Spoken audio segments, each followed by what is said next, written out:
Hallo miteinander und herzlich willkommen bei Swiss German Storytime und einem neuen Video. Heute werden wir zusammen einen kurzen schweizerdeutschen Text anschauen. Ich werde euch den Text einmal ganz normal vorlesen und ihr könnt schauen, wie viel ihr dabei schon versteht. Und es ist kein Problem, wenn ihr nicht alles versteht.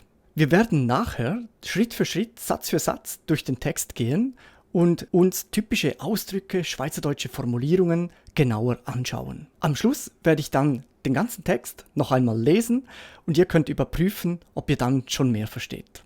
Vielleicht kurz etwas zum Hintergrund der heutigen Geschichte. Der heutige Text ist ein Ausschnitt aus der Sage der Teufelsbrücke in der Schöllenenschlucht im Kanton Uri. Der Sage nach sollen die Urner einen Pakt mit dem Teufel geschlossen haben, wenn der ihnen eine Brücke über die Schöllenenschlucht baut. Das kommt aber natürlich nicht ohne Haken und als Gegenleistung soll der Teufel denjenigen bekommen, der zuerst über diese Brücke geht. Die schlauen Urner dachten aber, sie könnten den Teufel austricksen und haben einen Plan entworfen. Und genau an dieser Stelle beginnt unsere kurze Geschichte. Also, ich würde sagen, los geht's, hört gut zu und versucht, möglichst viel zu verstehen.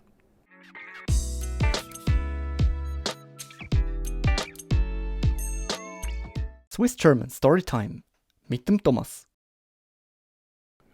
Der Teufel mit dem körnten Kopf hat schmunzelnd genickt. Was er nicht gewusst hat, ist, dass die schlauen Urner sich eine Strategie ausdenkt haben. Sie haben natürlich nicht wirklich vor, jemanden von ihnen zu opfern und sind auf die listige Idee gekommen, einen Geissbock über die Brücke zu schicken. Es sei ja nicht weiter definiert, wer oder was der oder die erst soll sein. Und mit dem Geissbock wäre der Vertrag ja schliesslich auch erfüllt. Und so haben sie den Geissbock über die Brücke zum Teufel geschickt. Wo der da gemerkt hat, ist er rasend vor Wut worden und hat den Geissbock gepackt und die 100 Fetzen verrissen. Die Turner haben gelacht, aber da hat der Teufel nur noch verrückter gemacht. Er hat tanzt vor Wut und ist noch röter geworden, als er normal schon ist. Dann ist er gradwegs bergabwärts, bis unterhalb Göschenen gehetzt, wo gewaltige Felsblöcke in der Bergwiese rumgelegen sind. Der grösste von allen Felsblöcken hat er gepackt, aufgeladen und ist mit dem riesen Stein wieder bergauf gekraxelt, um die neue Brücke mit ihm zu zerschmettern. Gehen wir nun Satz für Satz durch den Text und ich werde hier und dort einen Ausdruck erklären. Der Teufel mit dem körnten Kopf hat schmunzelnd genickt. Der Teufel mit dem gehörnten Kopf hat schmunzelnd genickt. Mit dem, das ist vielleicht ein bisschen speziell, mit dem. Also ist der Dativartikel. Was er nicht gewusst hat, ist, dass die schlauen Urner sich eine Strategie ausdenkt haben. Was er nicht wusste, ist, dass die schlauen Urner sich eine Strategie ausgedacht hatten. Also eine Strategie ausdenkt, Hand wäre ausgedacht und Hand wird zu hatten. Sie haben natürlich nicht wirklich vor, jemanden von ihnen zu opfern und sind auf die listige Idee gekommen, einen Geissbock über die Brücke zu schicken.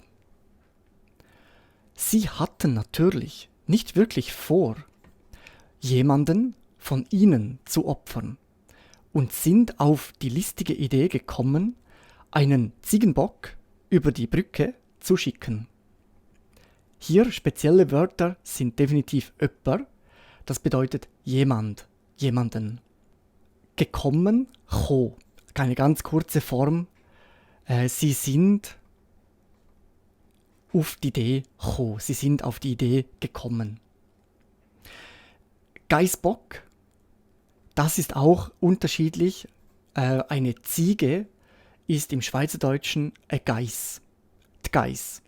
Vielleicht kann es je nach Dialekt ein bisschen unterschiedlich klingen. Zum Beispiel in Appenzell-Innerrhoden würden wir sagen ein Gäss, ein Gässbock. Aber in den meisten Dialekten ist es eher Geiss, ein Geissbock. Es sei ja nicht weiter definiert, wer oder was der oder die erst soll sein und mit dem Geissbock wäre der Vertrag ja schließlich auch erfüllt.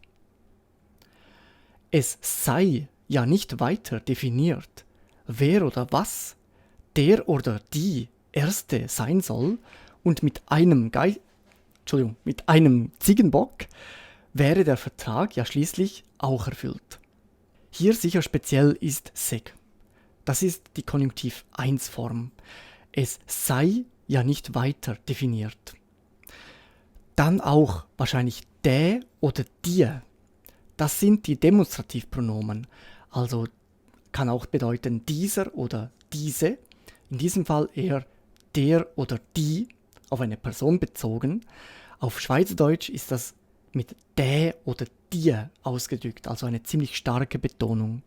Soll sie sein soll.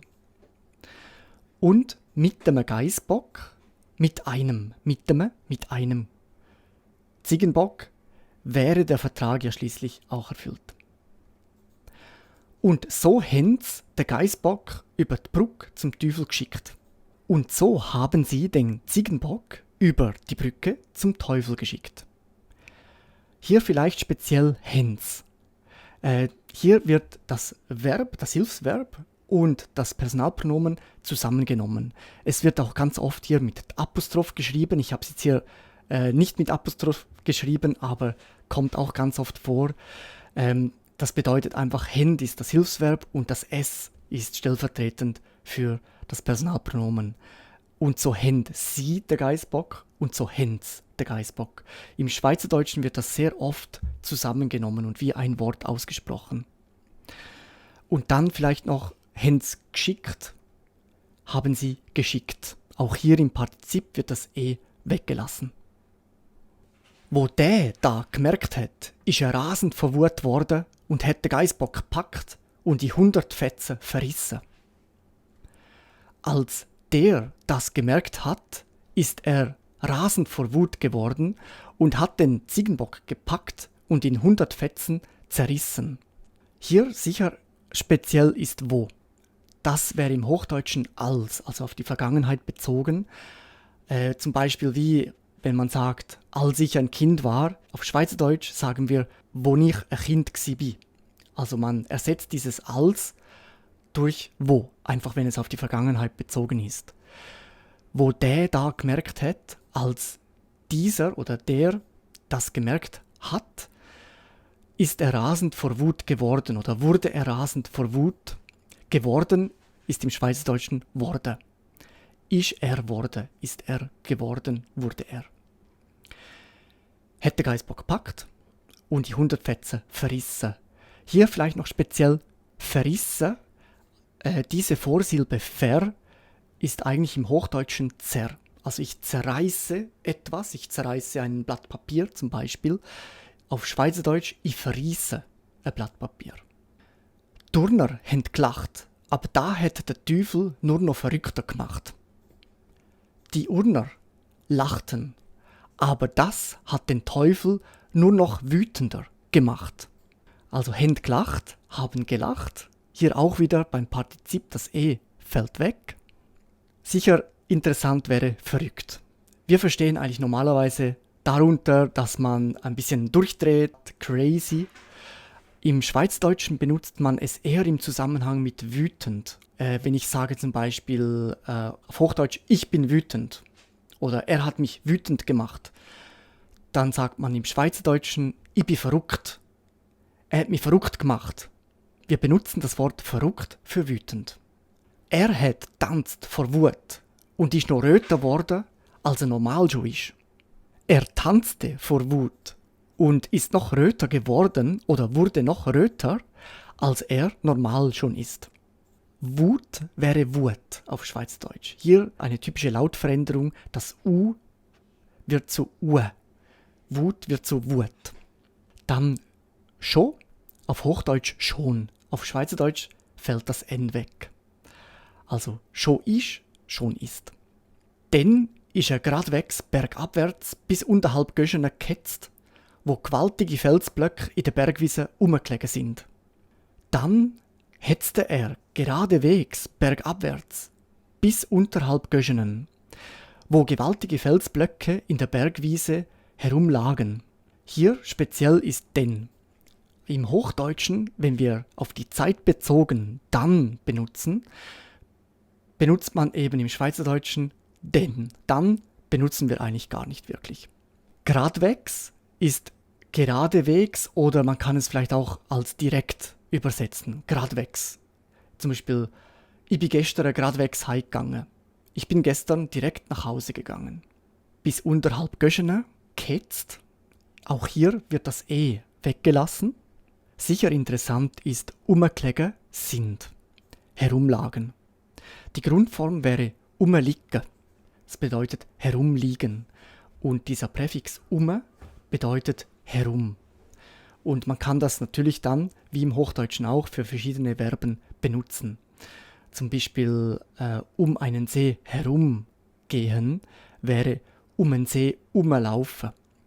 Das hört man dann ganz oft. Der grösste von allen Felsblöcken hat er gepackt, aufgeladen und ist mit dem riesen Stein wieder bergauf gekraxelt, um die neue Brücke mit ihm zu zerschmettern. Den größten von allen Felsblöcken packte er, lud ihn auf und kraxelte mit dem Riesenstein wieder bergauf, um die neue Brücke mit ihm zu zerschmettern. Also der Größte, den Größten. Von allen Felsblöcken, hat er packt. Packte er oder hat er gepackt. Aufgeladen, aufgeladen. Also die Grundform wäre aufladen, aufladen, etwas irgendwo aufladen. Und auf Schweizerdeutsch wäre es aufladen oder eben dann im Partizip aufgeladen. Bergauf kraxelt, also bergauf, bergauf. Auch hier, wie schon vorher bei aufladen oder bergauf, ist auch wieder eine häufige Lautveränderung. Das AU, auf, wird zu uf im Schweizerdeutschen. Deshalb auch aufladen, aufladen oder bergauf für bergauf. Kraxle, wenn man so nach oben, mühsam nach oben kriecht, also nicht wirklich angenehm läuft, sondern eher mit etwas Schwerem, vielleicht sogar auf allen Vieren sich nach oben bewegt. Zum die neue Brücke mit ihm zerschmettern. Ich glaube, das ist relativ klar. Bevor wir den Text noch einmal zusammen anhören, wenn ihr noch mehr Schweizerdeutsch lernen möchtet, findet ihr auf meiner Patreon-Seite viele zusätzliche Hörverständnisübungen, Transkripte und Arbeitsblätter. Und wenn ihr Schweizerdeutsch Schritt für Schritt lernen möchtet, dann findet ihr auch meine Online-Kurse. Alle Informationen und Links dazu findet ihr in der Videobeschreibung. So, und jetzt hören wir den ganzen Text noch einmal. Schaut mal, wie viel ihr jetzt versteht. Der Teufel mit dem körnten Kopf hat schmunzelnd genickt. Was er nicht gewusst hat, ist, dass die schlauen Urner sich eine Strategie ausgedacht haben. Sie haben natürlich nicht wirklich vor, jemanden von ihnen zu opfern und sind auf die listige Idee gekommen, einen Geissbock über die Brücke zu schicken. Es sei ja nicht weiter definiert, wer oder was der oder die erst soll sein. Und mit dem Geissbock wäre der Vertrag ja schließlich auch erfüllt. Und so haben sie den Geissbock über die Brücke zum Teufel geschickt. Wo der da gemerkt hat, ist er rasend vor Wut worden und hat den Geissbock gepackt und die 100 Fetzen verrissen. Die Turner haben gelacht, aber da hat der Teufel nur noch verrückter gemacht. Er hat tanzt vor Wut und ist noch röter geworden, als er normal schon ist. Dann ist er gradwegs bergabwärts, bis unterhalb Göschene gehetzt, wo gewaltige Felsblöcke in der Bergwiese rumgelegen sind.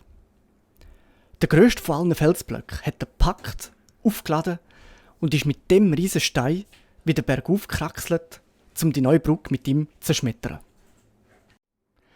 Wie viel habt ihr beim zweiten Mal verstanden?